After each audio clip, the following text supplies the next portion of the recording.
CRIF presenta la entrevista en línea con William Meléndez.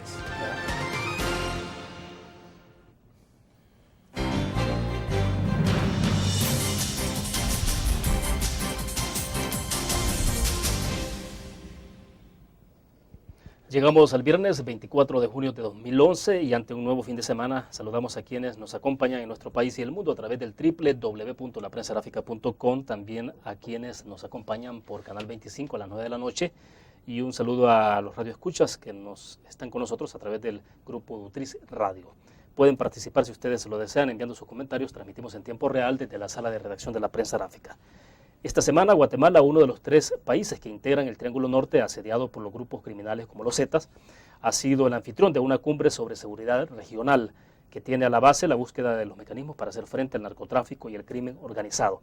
Este viernes en estudio nos acompaña Rodrigo Ávila, exdirector de la Policía Nacional Civil, para conversar sobre estos temas y otros más que están en agenda. Ingeniero, bienvenido, un gusto. Muchas gracias, William, y un saludo también a todos los amigos que nos escuchan por la radio y por supuesto a todos los amigos que nos están viendo por la web. Perfecto, ingeniero. Para comenzar, en el marco de la Cumbre de Seguridad Regional de la que ya anticipábamos que se ha desarrollado en Guatemala, el presidente Funes reveló que una célula dentro de la Policía Nacional Civil de nuestro país ha sido infiltrada por los Zetas y que estos, dice él, recibieron hasta $5,000 por actividades que se supone son de riesgo, aunque no lo detalló. Yo quisiera que me dijera usted cómo cae esta afirmación en el contexto de una reunión como esa, porque ya en el pasado, y le decía antes de comenzar la entrevista, hemos visto otro tipo de declaraciones sobre otro tipo de hechos, como fue la famosa investigación sobre el cártel de Texas. Ahora vemos esta afirmación. ¿Qué es lo que está pasando, ingeniero? Bueno, yo creo que la realidad de lo que está pasando en el país la está viviendo la gente en los barrios, en las colonias, en su casa, en las calles. Y es verdaderamente agobiante la situación que la gente está viviendo. Y no por los Zetas, ni por los narcotraficantes internacionales, sino que por las maras. Y de eso podemos hablar más adelante. Claro. Ahora, yo entiendo, al leer, por cierto, ayer la Prensa Gráfica, que las declaraciones del presidente fueron en el sentido no que le dieron $5,000 a miembros de la corporación policial o del ejército, sino que les ofrecieron a través de determinadas personas. Bueno, esto no es sorpresa. Los narcotraficantes, los delincuentes y sobre todo estos grupos que operan en el norte de Guatemala, o más bien en Guatemala y en el territorio mexicano, se han hecho de las suyas a través del poder que les da precisamente el dinero que obtienen del narcotráfico. Pero esa es una afirmación que, en mi criterio, bueno, creo que es positivo que se tengan nociones si algo está sucediendo de eso, pero lo que se quisieran es ver capturas. Por otro lado, en el tema del cartel de Texas-Tepeque, yo lo dije claramente. O sea, hay investigaciones que estaban abiertas. Algunas de las personas que salieron en la famosa disque investigación fueron capturadas en otros momentos por delitos varios. Hay otras personas que nunca habían aparecido en una investigación hasta donde yo recuerdo, y si son investigaciones pues nuevas, lo que más hubiésemos querido ver todos los salvadoreños es capturas de los responsables o de los supuestos responsables. Entonces yo siento que eso fue algo que, si bien es cierto, es un reporte, una investigación que contiene algunas verdades, también contiene algunas medias verdades y contiene algunas cosas que podrían ser únicamente una especulación, en la cual inclusive creo yo se pudo haber sorprendido a algunos comunicadores, a algunos periodistas. Pero igual, al final yo a estas alturas, después de que se reveló la existencia, entre comillas, de un cartel tan poderoso, tan tremendo, tan prolífico en materia de tráfico de drogas y lavado, yo a estas alturas hubiese querido ver definitivamente alguna captura. Justo cuando comenzamos con el tema, ingeniero, le ponía un poco el ejemplo, porque bueno, ahora el presidente habla de la infiltración de los Zetas y de esos intentos, porque no hay más detalles de qué pasó con esto, pero entonces el punto es cómo es que no hemos visto también capturas en este caso, pero sí escuchamos declaraciones públicas del mismo presidente de la República.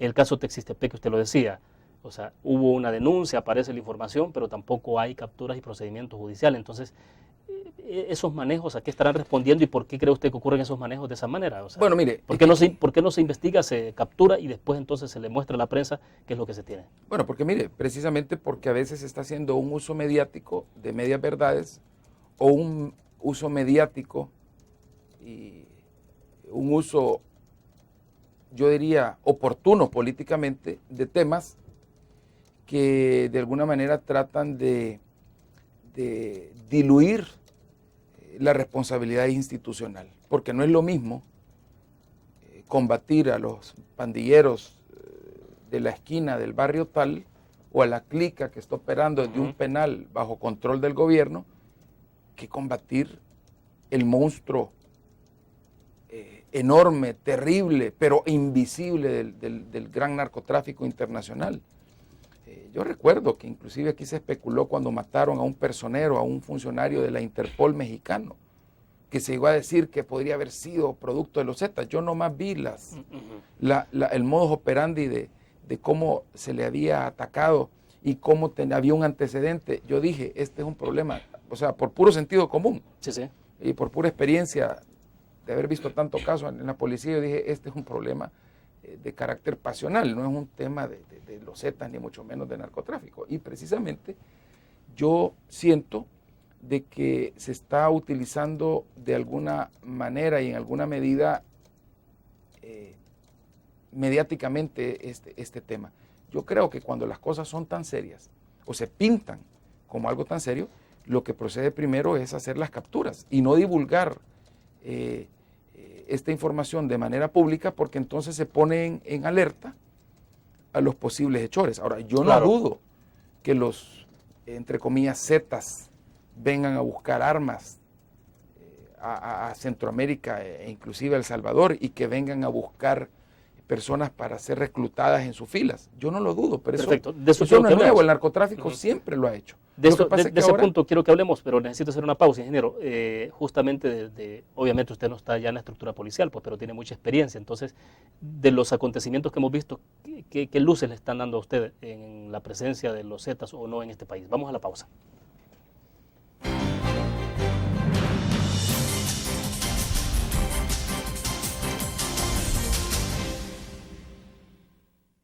Con el Seguro de Salud de ASA Suiza, usted obtiene amplias coberturas y beneficios adicionales con las mejores tarifas. Crédito por hospitalización. Maternidad como cualquier otra enfermedad. Plan dental. Cobertura para trasplante de órganos. Seguro de vida. Coberturas para las complicaciones de recién nacido y enfermedades congénitas. Beneficio de desempleo para el pago de las primas de seguros. Nuestro seguro de salud le permite acceder a servicios de la más alta calidad y de forma inmediata. ASE Suiza asegura su tranquilidad.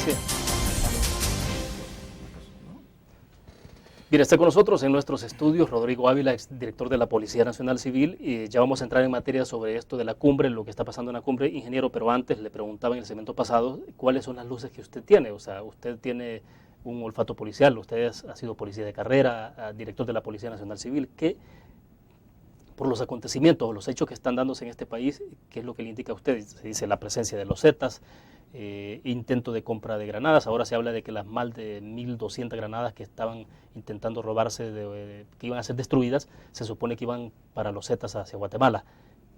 ¿Qué luces le está dando a ustedes? Bueno, yo creo que verdaderamente hay algo de eso, pero creo que no es conveniente alertar o dar a conocer antes de tiempo algunas noticias o algunos indicios, o sea, la información o indicios de inteligencia que puedan tener no es correcto, simplemente para tener un golpe mediático favorable, darlos a conocer antes de tiempo sin hacer las capturas. A mí me hubiera gustado mejor ver capturados a los sujetos que están realmente haciendo esto y presentarlos a los medios de comunicación ya capturados y después contar la historia. Porque si no, lo que se está haciendo es truncando verdaderamente las posibilidades de ser exitoso en la parte investigativa. Claro. Y por otro lado, como le digo, de alguna manera se está tratando de diluir el problema intramuros que tenemos en El Salvador, que es todavía más grave.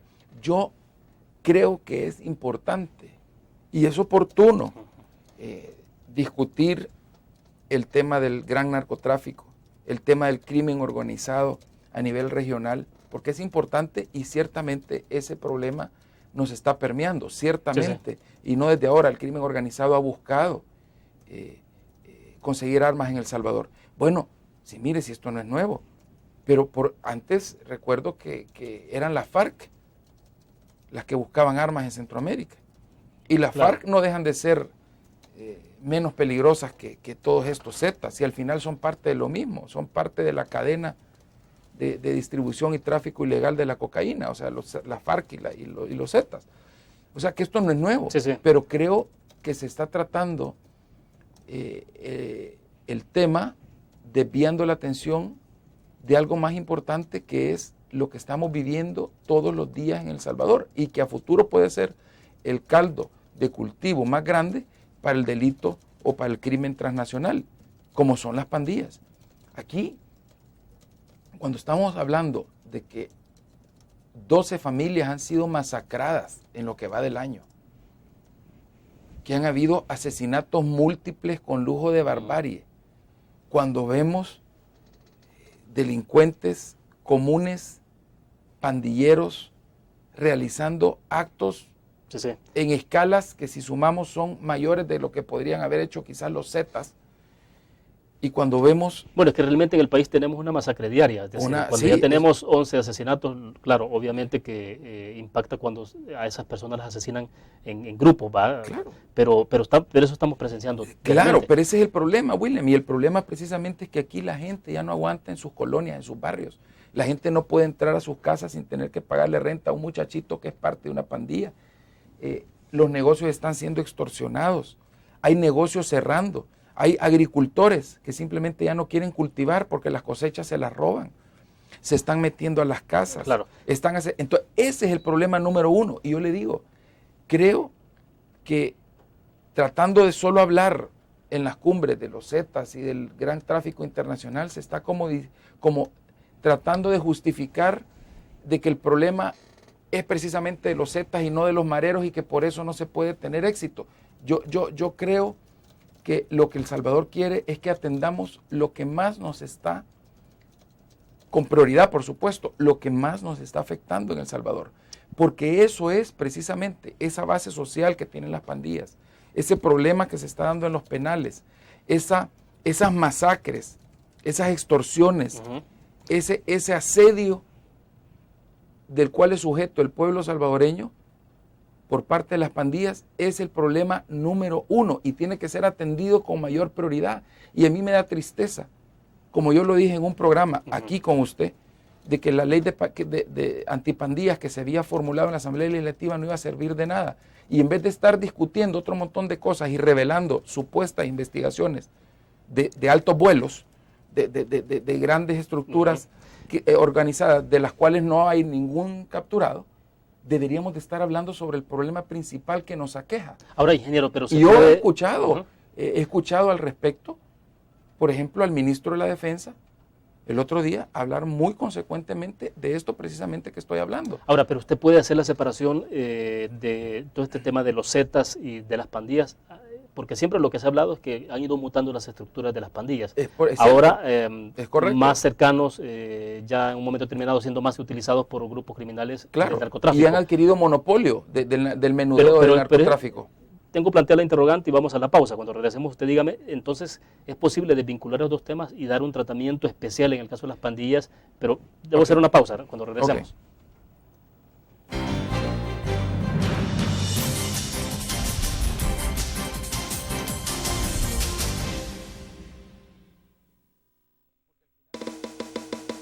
Tu periódico es dinero. porque ahora puedes pagar con la prensa gráfica. Busca y recorta en tu periódico el dinero que podrás canjear en los establecimientos de nuestros aliados. Encontrarás uno cada día.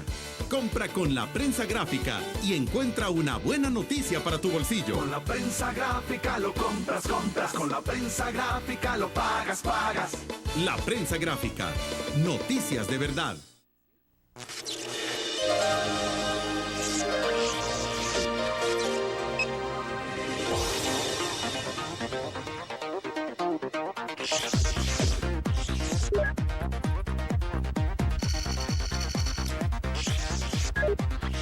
Estimulamos tus sentidos para que leas, veas, escuches e interactúes con la verdad.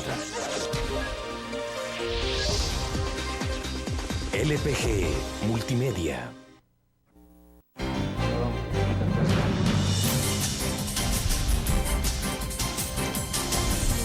Aquí le respondo de un solo, si quiere.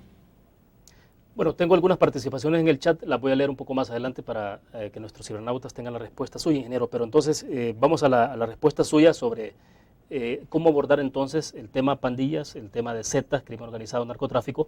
¿De qué manera? Porque al final lo que se está planteando es que ya al final hay una, no sé si es mutación o al final es un enlazamiento entre ambas estructuras. Pero díganos entonces, ¿cómo se enfoca? En el nivel que se fortalezcan criminalmente las pandillas, en el nivel que aumente la base social, porque ya la tienen, de las pandillas en El Salvador, en el momento en que los ciudadanos ya se sientan total y absolutamente indefensos ante el embate de las pandillas, ahí está el caldo de cultivo más importante para que el crimen organizado tenga ya una estructura en la cual apoyarse. Pero eso, que al final los dos problemas se van a unir, eso es lógico e ineludible si se sigue por el camino que se va. Pero el punto es que hay que darle más énfasis al problema que está viviendo día con día el pueblo salvadoreño. Hay que darle más énfasis a ese embate tan terrible que las maras están generando en las calles, en los barrios, que a los problemas que, si bien es cierto, son de índole regional y no hay que descuidarlos, no son para nosotros ni deben de ser la prioridad en este momento. De hecho, tratar de decir de que este es un problema transnacional es como desligarse de la responsabilidad. Tratar de decir de que el problema supera nuestra capacidad instalada y que es un problema de zetas y no de pandillas, es como estarse lavando piláticamente las manos. Yo lo que pienso es que tenemos que retomar el tema de lo que está ocurriendo en el país. Se tienen que reforzar las instituciones, se tiene que tener un plan verdaderamente efectivo, se tiene que hacer un esfuerzo interinstitucional, porque siempre lo he dicho también, esto no solamente se le puede pedir, cuentas al gobierno. ¿A dónde está el órgano judicial? ¿A dónde está el Ministerio Público? ¿A dónde está la sociedad en general? ¿Usted cree que se ha dejado la responsabilidad fundamentalmente en manos del Ejecutivo, en manos de la Policía Nacional Civil? No, eso es algo que siempre ha sucedido. La gente señala a la policía y cree que la policía tiene la respuesta de todo. La responsabilidad principal, obvio, la tiene el gobierno. Y creo que la responsabilidad principal del gobierno es tener un plan consecuente, que no lo tiene ni lo ha tenido en este momento, en este gobierno. Pero al final tampoco solo hay que quedarse en la crítica, sino que hay que ayudarle al gobierno. Y por otro lado, creo que los demás órganos del Estado, la Asamblea Legislativa, el órgano judicial y, como digo, el componente del Ministerio Público que tiene que ver con esto, no pueden desentenderse de la situación. Lo que necesitamos, mire, en vez de estar hablando, en vez de estar yendo a tanta cumbre, dando tantas explicaciones, y que al final le quiere las cumbres, pero en vez de estar solo enfocándose en eso, y solo enfocándose que en los zetas, que en esto, que en los carteles, que no sé cuánto, donde no hay ningún capturado, deberían de estarse capturando los hechores de las masacres. Deberían de estarse realizando acciones en los barrios. Usted no basta con lo que está haciendo la policía en este momento. Estamos viendo redadas prácticamente todas las madrugadas en este país y capturas de 10, de 20 pandilleros o más. Incluso no, yo creo que la policía, un día que se capturó cerca de 100 pandilleros. Yo creo que la policía está haciendo lo suyo. La policía está haciendo lo suyo, pero la policía llega hasta un límite en el cual también operen o le permitan operar los planes ya a nivel macro que pueda tener la parte de seguridad pública Es decir, del gobierno. tiene un tope la policía. Y por otro lado, tenemos que ver también una actitud consecuente y correspondiente de parte del órgano judicial. Así como yo he visto que han habido un montón de redadas y de capturas, también hemos visto en los periódicos, en la misma prensa gráfica, cómo han salido libres y han salido a la calle por tecnicismos totalmente absurdos una serie de delincuentes que son de lo peor. O sea que aquí tampoco podemos decir, y por eso lo digo yo claro, que la responsabilidad no solamente se le puede venir a cargar a la policía. La policía está haciendo lo suyo, pero ojo, los planes tienen que ser consecuentes. Hoy se está hablando de un impuesto a la seguridad. Ya vamos a hablar de ese tema en particular. Ese tema creo que es interesante, pero tiene que ser bien enfocado. Y el tema es muy distinto a lo que se dio en Colombia, que es prácticamente el país en el cual el presidente está basando, digamos, este proyecto de nuevo impuesto. Las circunstancias son distintas. Entonces yo lo que siento es que tenemos... Mire, lo que primero deberíamos de estar haciendo ahorita es tener una ley antipandillas que verdaderamente funcione. Una ley que hemos visto que no funciona, y aquí lo dijimos en este programa, deberíamos de ya, siendo el problema número uno del país, porque yo creo que es el problema número uno, porque eso incide en el desarrollo económico, eso incide en las intenciones de los inversionistas, tanto nacionales como extranjeros, de invertir en el país. Eso incide. Hay gente que está cerrando empresas. Cerrando empresas por el embate de la delincuencia. Pero ¿en dónde está la debilidad fundamental de esta ley antipandillas que tenemos en este momento? O sea, ¿cuál es el punto neurálgico que permite finalmente o que hace que una ley sea inoperante? Precisamente esa ley tiene 10 artículos. De los 10 artículos, William, 8 tienen que ver con el tratamiento de los fondos, de los del dinero que se ocupa en las estructuras criminales de las pandillas. Cuando todos sabemos que los pandilleros, aunque logren mucho dinero a través de la extorsión, logren mucho dinero a través de los delitos que cometen, esto se diluye en sus bases sociales. Los pandilleros no tienen sociedades anónimas en las cuales laven el dinero, porque los pandilleros operan de manera distinta. Difícilmente tienen un teléfono celular a su nombre, mucho menos van a tener una empresa. Entonces, esta ley parece más bien una ley para atacar una estructura transnacional de lavado de dinero y de delito internacional que una ley para atacar a las pandillas. O sea, y precisamente ahí se puso albarda sobre aparejo, porque ya tenemos una ley contra el narcotráfico, tenemos una ley de lavado de activos, tenemos las leyes también en el ámbito de Hacienda, en el ámbito fiscal, que permiten precisamente congelar bienes, congelar cuentas, paralizar o de alguna manera investigar sociedades anónimas en las cuales se lave dinero. Entonces la ley está mal enfocada, precisamente porque en la ley se pensó en los Zetas, en la ley se pensó en el gran crimen organizado y no se pensó ni siquiera en cómo opera a nivel local la clica, cómo operan desde las cárceles aquí, cómo manejan su estructura de apoyo. Entonces, creo que la ley está malísimamente planteada. Y entonces deberíamos de estar retomando eso, porque el problema principal son las pandillas. Deberíamos de estar retomando cómo lograr con los Estados Unidos nuevos arreglos para combatir a las pandillas que operan desde los Estados Unidos. Y eso ya se venía haciendo. Bien, entonces, yo no digo que no se hable del narcotráfico, no se hable de los Zetas, pero al final el problema número uno que está quejando a la ciudadanía es lo que pasa, como repito y digo, en los barrios, en las calles de nuestros municipios todos los días. Bueno, vamos a la pausa. Al regreso leo algunos comentarios que nos caen a través del Facebook y también en el chat. Vamos a la pausa.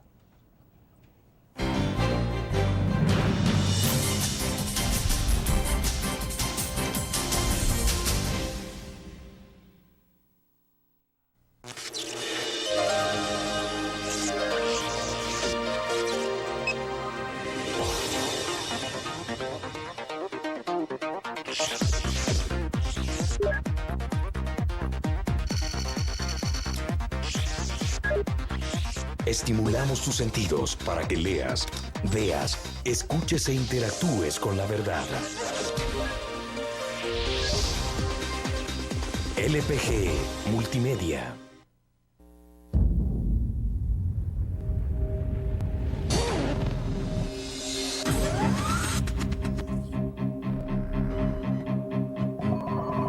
El inicio de una estrategia inteligencia financiera, desde los negocios y la actividad económica hacia toda Centroamérica.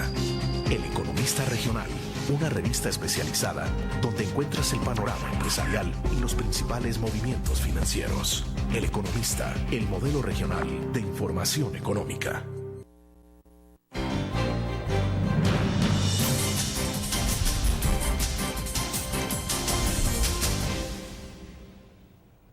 Bueno, anunciamos en Facebook que usted estaría con nosotros y cuál era el tema que abordaríamos, ingeniero, y entonces José Aguilar nos escribe en el Facebook y dice, muy interesante, fíjese que el jueves de la semana pasada asistí a un conversatorio sobre mafias y crimen organizado acá en la UCA. El experto italiano Fabio Armao dice, destacó que las mafias, por estar en constante evolución, se han convertido en instituciones muy sofisticadas que buscan dominar los gobiernos y por eso considera las mafias y el crimen organizado como una amenaza para la democracia de los países. Bueno, me interesa su opinión sobre este argumento, sobre esa tesis de Fabio Armao que cita José Aguilar, ingeniero.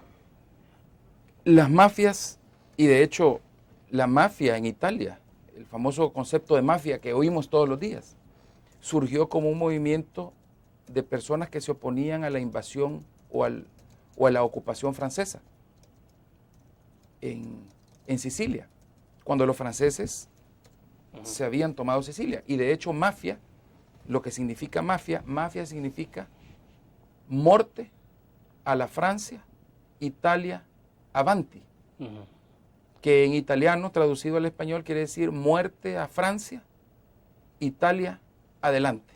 Sí, sí. O sea, era un movimiento patriótico que aglutinó, digamos, un sentimiento común de gente que quería ver expulsados a los franceses. O sea, pero en su término original, mafia no era una palabra como la que usamos ahora entonces. No.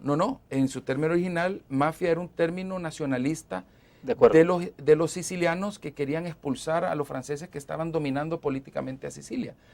Pero después estos grupos se unieron y evolucionaron precisamente como el amigo José Aguilar explicaba, lo había dicho este señor Fabio Armao, y se desarrollaron a través de esa evolución estos grupos que se identificaron por algún motivo que era eminentemente de liberación política y después se convirtieron en un grupo criminal. De la misma forma las pandillas.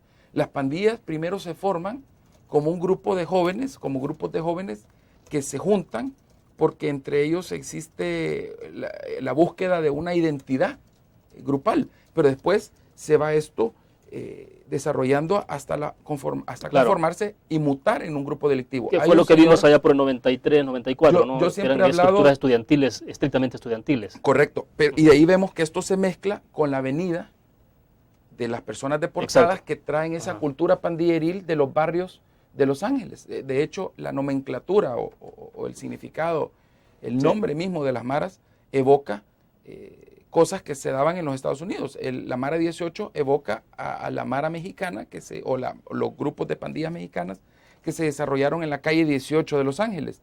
Y la MS-13 es la Mara Salvatrucha, como despectivamente le llamaban los mexicanos a los muchachos de origen salvadoreño, que se desarrollaron en la calle 13, o sea, 5 calles más abajo, en Los Ángeles. Ahora, el crimen organizado, a mí me hubiera gustado ir a ver a este señor Fabio Armao. Desgraciadamente no fui porque uno siempre tiene que aprender, pero hay un señor que se llama Peter Lupscha, que es un criminólogo muy, muy conocido en los Estados Unidos, que habla de que el crimen organizado se desarrolla en fases. Y la primera fase del crimen organizado es la fase depredadora, en la cual ellos comienzan a depredar y a hacer dominación territorial en los barrios.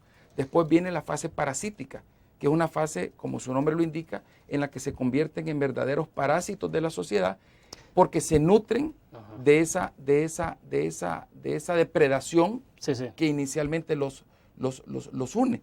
Y por último, la última fase, que es la más crítica, y es una fase a la que yo creo ya casi llegó el crimen organizado en México.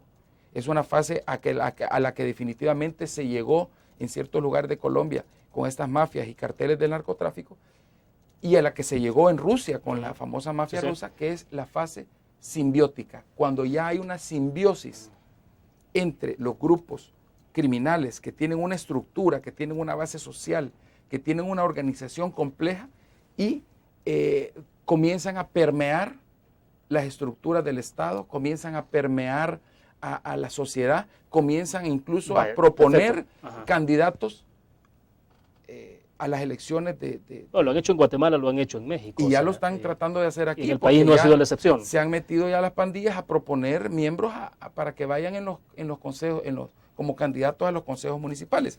Esa fase simbiótica es la en la que se podrían unir de una manera desastrosa las organizaciones criminales internacionales con los pandilleros en El Salvador. Y desgraciadamente a esa fase estamos llegando. Pero ¿a qué es a lo que hay que darle prioridad? No digo que no se tienen simultáneamente que ver las dos cosas, pero ¿cuál es lo prioritario para los salvadoreños?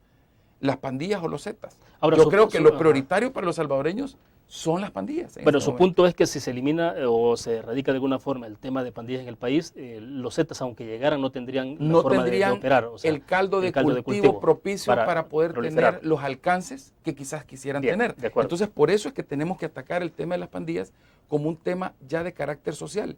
Ya no podemos ver el tema de la prevención, que es tan importante, de manera individual, sino que lo tenemos que orientar hacia los colectivos, hacia los grupos sociales que conforman el entorno de las pandillas. De acuerdo. Vamos a hacer otra pausa. Regresamos con más de la entrevista en línea.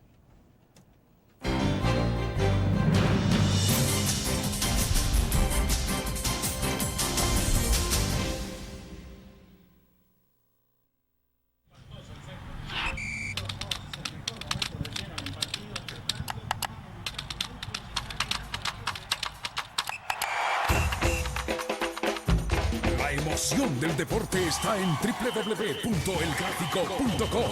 Ingresa al nuevo escenario deportivo y descubrí toda la pasión del deporte. Fotos, videos, fichas y resultados de las mejores ligas del mundo.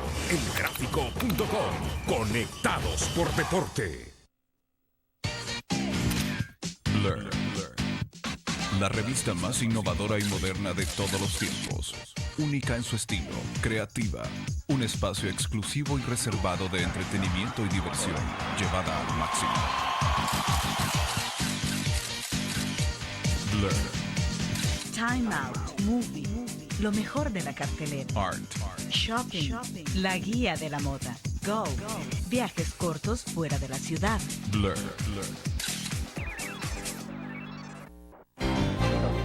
Un éxito, pero aquí no fue lo que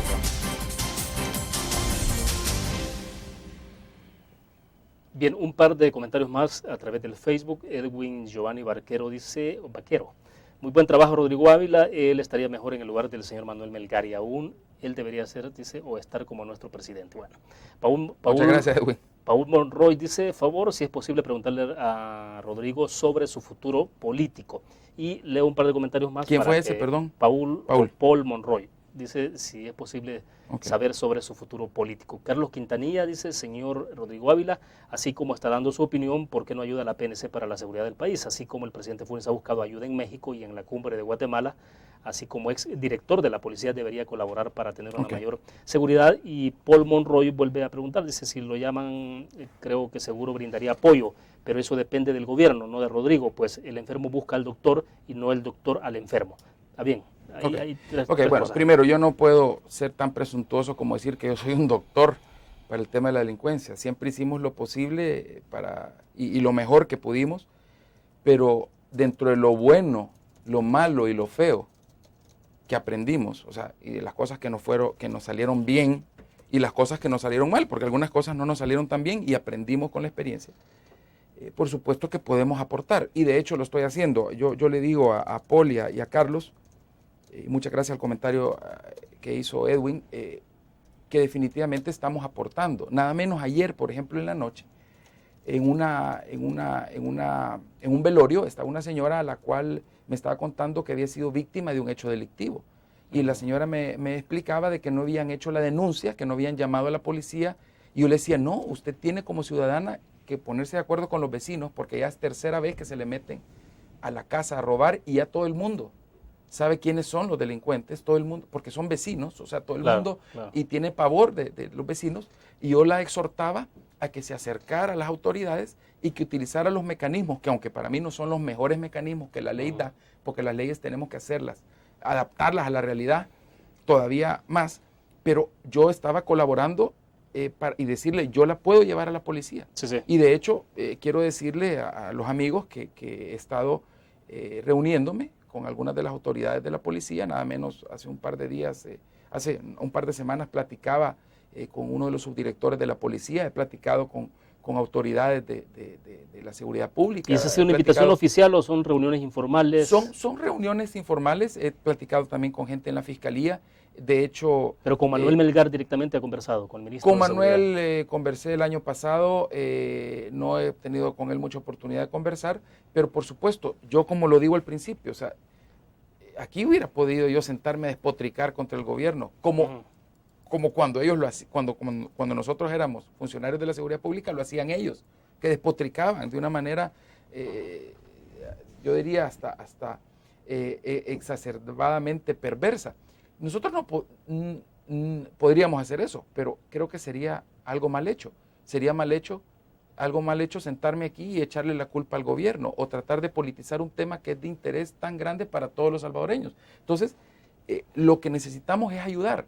Y hoy, por ejemplo, que se habla del impuesto, y creo que de eso vamos a hablar, claro, yo creo que es una oportunidad para equipar mejor a la policía, para operativizar planes, para desarrollar nuevas unidades, para también unificar esfuerzos o coordinar mejor los esfuerzos entre los distintos órganos del Estado. A mí me da tristeza la cantidad de recursos que se gastan a veces, por ejemplo, en la escena del delito. Cuando llega la policía por un lado, llega la fiscalía por otro lado, que al final la fiscalía y la policía están más cerca, pero aún así deberían de estar todavía más cerca. Y llega medicina legal a hacer una serie de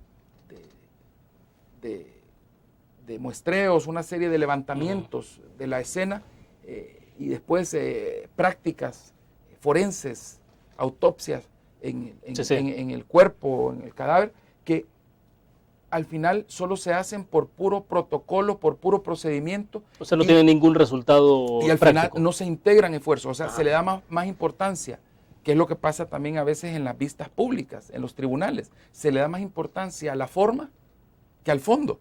Entonces se diluye una cantidad de esfuerzos tremenda. Nosotros podríamos hacer una gran cantidad de cosas. Yo el otro día, y lo dije con toda, y esto para los amigos que nos están viendo, lo dije con toda sinceridad.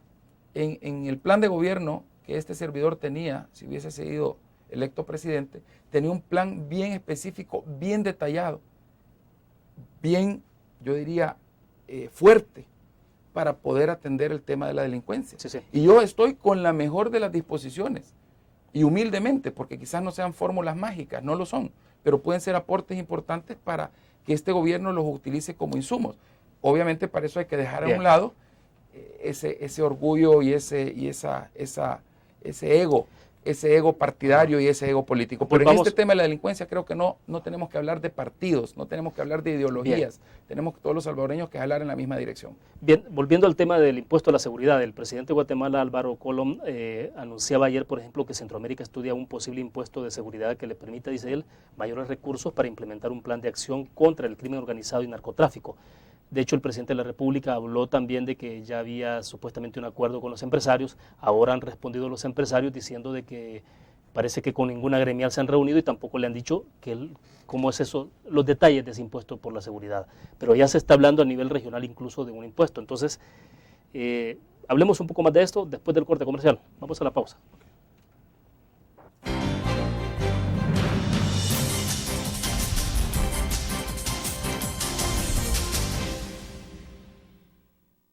Con el Seguro Salud de ASA Suiza, usted obtiene amplias coberturas y beneficios adicionales con las mejores tarifas. Crédito por hospitalización. Maternidad como cualquier otra enfermedad. Plan dental. Cobertura para trasplante de órganos. Seguro de vida. Coberturas para las complicaciones de recién nacido y enfermedades congénitas. Beneficio de desempleo para el pago de las primas de seguros. Nuestro seguro de salud le permite acceder a servicios de la más alta calidad y de forma inmediata. ASE Suiza asegura su tranquilidad. Tu periódico es dinero, porque ahora puedes pagar con la prensa gráfica. Busca y recorta en tu periódico El Dinero, que podrás canjear en los establecimientos de nuestros aliados. Encontrarás uno cada día. Compra con la prensa gráfica y encuentra una buena noticia para tu bolsillo. Con la prensa gráfica lo compras. Con la prensa gráfica lo pagas. La prensa gráfica. Noticias de verdad.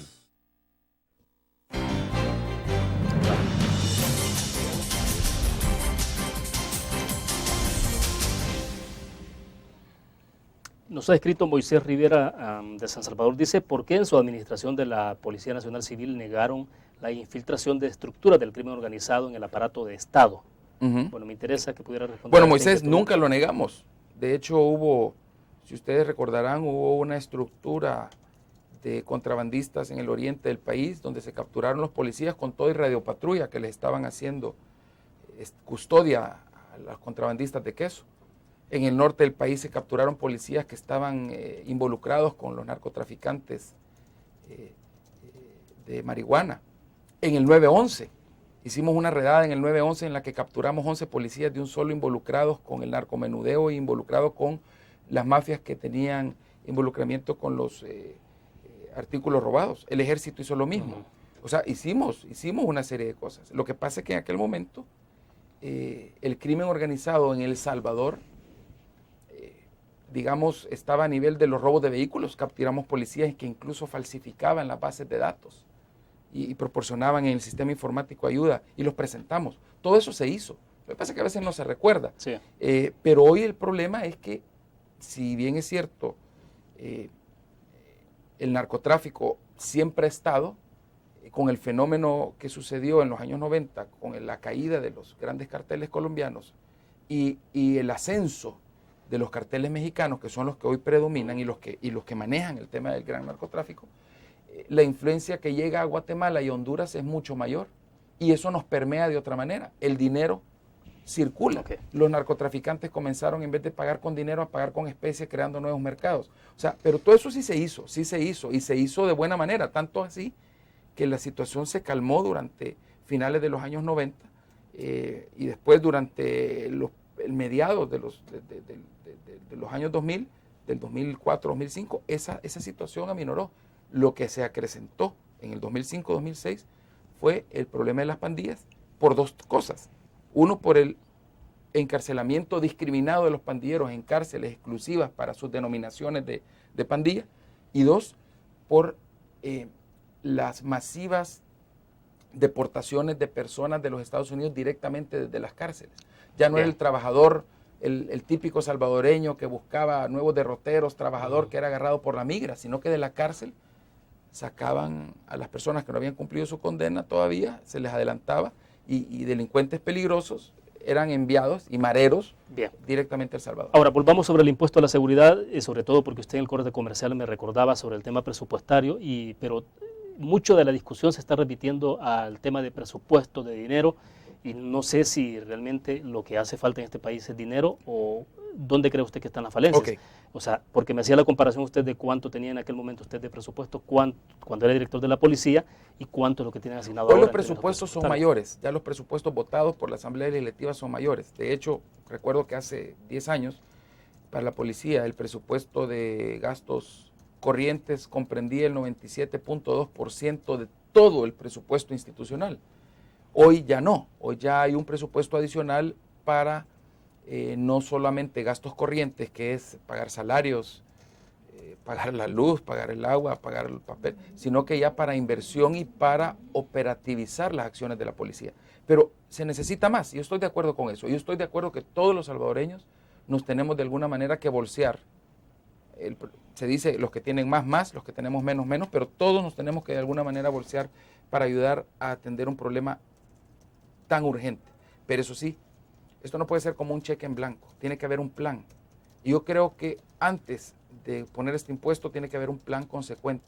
Por ejemplo, un plan donde se implemente la reforma que se tiene que dar en las cárceles, la nueva infraestructura de las cárceles, separar a los pandilleros, tener las cárceles con los pabellones o las celdas pequeñas, tener un sistema de huellas digitales implementado y funcionando, que ya comenzamos lo dejamos desarrollado en su primera fase. mejorar las capacidades del laboratorio de investigación científica del delito, fortalecer las unidades de investigación, fortalecer la fiscalía, fortalecer a los juzgados especiales, crear, por ejemplo, las audiencias virtuales, meter la tecnología en las audiencias del órgano judicial para que no tengan que salir los presos a los tribunales, sino que desde las cárceles mismas en salas virtuales puedan tener las audiencias y de esa manera ahorrar dinero y evitar los retrasos que se dan comúnmente porque no quieren salir. Mejorar el sistema de respuesta de los radiopatrullas, mejorar la capacidad de equipamiento de la policía, darles más uniformes, más equipos, mejores sistemas, renovar los sistemas de comunicaciones. Eso es importante, pero ojo, hay una serie de cosas que se pueden hacer ya que requieren voluntad de todas las partes, que no necesariamente necesitan dinero. Y por eso mencionaba, tener una ley consecuente antipandillas. Hablar seriamente sobre mejorar las capacidades de los juzgados especiales. Y esto pasa por voluntad. Eso pasa por voluntad. Por ejemplo, reformar de manera consecuente la ley penitenciaria. O sea que hay un gran número de cosas que se pueden hacer sin contar con grandes fondos. Por otro lado, no podemos comparar cómo es que se ocupó este impuesto en Colombia, del cual se deriva esta idea, porque en Colombia el impuesto fue básicamente un impuesto de guerra que sirvió también para frenar a la FARC. El Plan Colombia le dio muchas posibilidades a la policía, le dio muchos recursos al ejército y a la policía para el tema de combatir el narcotráfico. Pero, ojo, había una zona de distensión que se dio durante la época del presidente Pastrana, donde había básicamente que reinstitucionalizar ese territorio donde se habían perdido, no había infraestructura de gobierno. Se necesitaba modernizar y equipar mejor la policía para, en algunos lugares donde las mismas FARC habían destruido los puestos policiales, reconstruir los puestos policiales. ¿Por qué hace la diferencia? Porque parte de este dinero, y más de la mitad de este dinero en Colombia, se ocupó no para la policía, sino que para las Fuerzas Armadas. Fueron las Fuerzas Armadas las que cuidaron los oleoductos que eran saboteados y que eran básicamente dinamitados por la FARC, causando esto grandes pérdidas para las empresas petroleras. Claro, en nuestro caso estamos hablando entonces de un impuesto exclusivamente para la Policía Nacional Civil. O sea, para mí no debería ser así, porque con este impuesto se debería de fortalecer también a la Fiscalía, se debería fortalecer a la parte del órgano judicial. Bueno, que eso es lo que no se sabe, o sea, los detalles de ese tipo de cosas. Entonces yo lo que siento, y se le debería de también tener un sistema de dación de cuentas.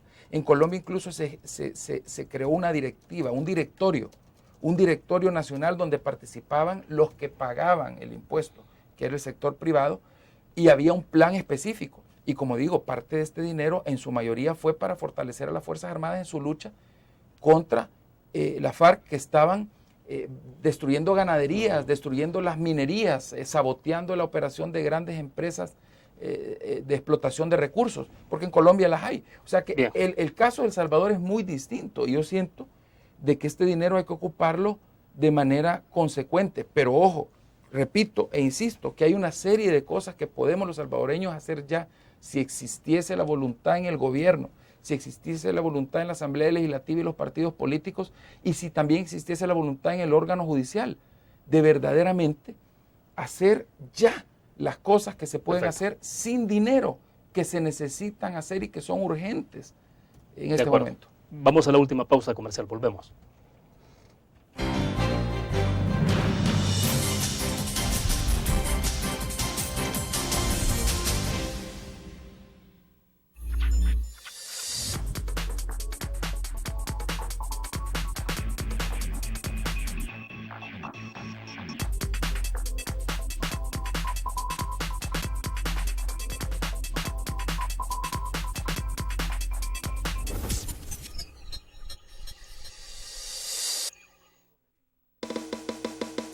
Tu periódico es dinero, porque ahora puedes pagar con la prensa gráfica. Busca y recorta en tu periódico el dinero que podrás canjear en los establecimientos de nuestros aliados. Encontrarás uno cada día. Compra con la prensa gráfica y encuentra una buena noticia para tu bolsillo. Con la prensa gráfica lo compras. Con la prensa gráfica lo pagas. La prensa gráfica. Noticias de verdad.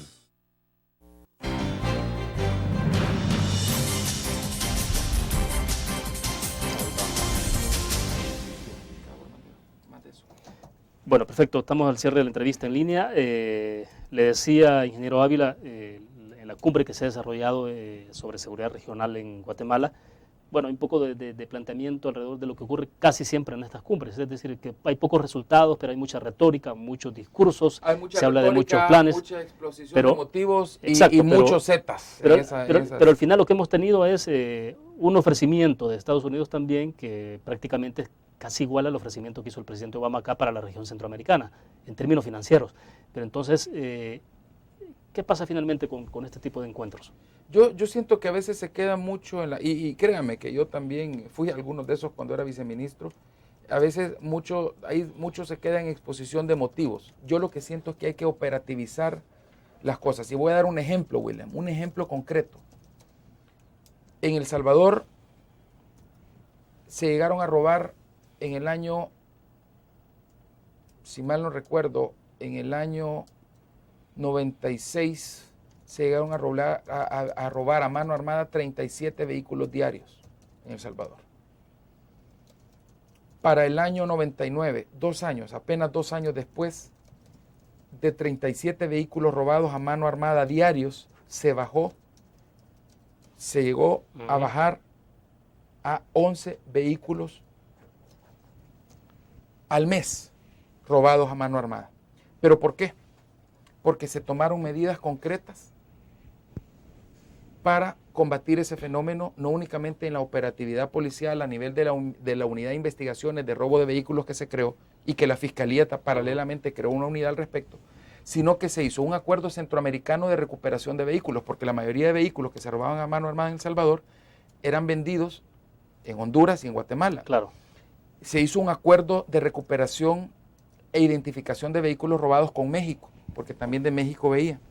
Y aunque El Salvador fue el país más efectivo en recuperar vehículos y el que más recuperó vehículos a los otros países, se tomaron ciertas medidas, como la que ahora todos los amigos conocen, que es que cuando usted trae un carro usado, por ejemplo, o cuando usted va a matricular un carro, tiene que ir a que le hagan la experticia claro, de número de chasis, número de VIN, número de motor.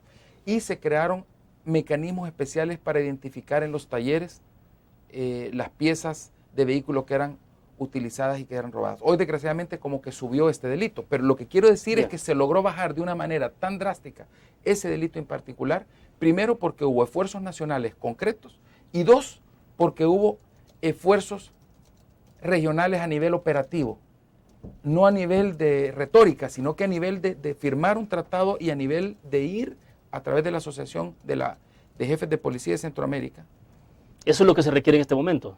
Eso es lo que se requiere en este momento, que operativicemos una serie de cosas, que se operativice. Por ejemplo, tenemos el CA4, podemos hacer muchísimo, pero todavía ni siquiera los países se logran poner de acuerdo, por ejemplo, para evitar el contrabando, de compartir la base de datos a nivel aduanal. Yo cuando lo intenté la última vez para combatir el tema del contrabando, Guatemala, por ejemplo, no quería compartir su base de datos con El Salvador. No obstante, claro, El Salvador sí la compartía con Guatemala. Entonces, tenemos que unificarnos a nivel no de la retórica, sino que a nivel precisamente de hacer cosas operativas, de hacer esfuerzos a nivel de las instancias y de las instituciones más que al nivel político. Porque a nivel político, como usted dice, esto se queda en pura palabra, pero a nivel operativo se puede hacer mucho. Y por eso daba el ejemplo de lo que se logró hacer con el tema de parar el robo de vehículos, porque hubo un acuerdo. Hoy, desgraciadamente, en Honduras y en otros países ya comenzaron a matricular y a aceptar carros que son de dudosa procedencia, pero se hizo muchísimo y en eso se involucró las agencias de seguros también. Entonces, creo que se puede hacer mucho, pero para eso tenemos que aterrizar y ver y priorizar las cosas. Sí. Estamos casi al cierre, ingeniero, pero entonces, ¿usted es poco optimista sobre cómo ve el escenario en términos generales, específicamente en materia de seguridad pública? Yo no es que sea poco optimista, lo que me siento es triste de ver de que no estamos haciendo lo que toca, triste de ver de que persisten los celos políticos, persisten los intereses electoreros, persiste la soberbia en estos temas, o sea, como que existe mucha soberbia por parte de yo diría, y lo voy a decir con toda claridad, por parte del gobierno en este sentido. Creo que se está manipulando mucho la información a nivel mediático, pero yo siento que eso no impide de que realmente en El Salvador nos pongamos las pilas, eso no impide que realmente hagamos lo que toca. Y yo creo que todos tenemos que ayudar. Yo creo que hay algunos que incluso perversamente en el fondo piensan que qué bien que le esté yendo mal con la seguridad del gobierno, porque es de los peores temas que tiene. Pero eso pensando en elecciones, y creo que eso es nefasto, porque la víctima de un delito puede ser cualquier hijo de nosotros, podemos ser nosotros mismos. O sea, en el tema de seguridad no tiene que existir o predominar bajo ningún punto de vista el interés partidario, político, electorero, ni mucho menos los dogmatismos teóricos y los garbos o en este caso diría los egos personales y políticos de una persona. Y por último, solo para aprovechar, Paul Monroy decía, bueno, yo ahorita estoy viendo, soy un ciudadano común y corriente, estoy ayudando, trabajando como consultor. Yo digo, en la política, como dice un amigo, no lo veremos de candidato a diputado. Yo de momento no estoy pensando en eso, no descarto absolutamente nada. Para mí la política, como siempre lo ha sido, yo creo que los que me conocen lo saben, ha sido una forma de participar y ayudar con el país. Perfecto. Si puedo ayudar con el país sin estar en la política, pues lo hago, así como lo estoy haciendo ahorita. Bien. Y si puedo estar en la política, pues yo no lo descarto, pero tampoco en este momento es como un afán. Bien. Ingeniero, le agradezco que haya compartido con nosotros. Muchas gracias y muchas gracias a todos los televidentes. Bueno, agradecemos a la sintonía de nuestros cibernautas y televidentes. Nos vemos el próximo lunes. Que tengan ustedes un feliz fin de semana.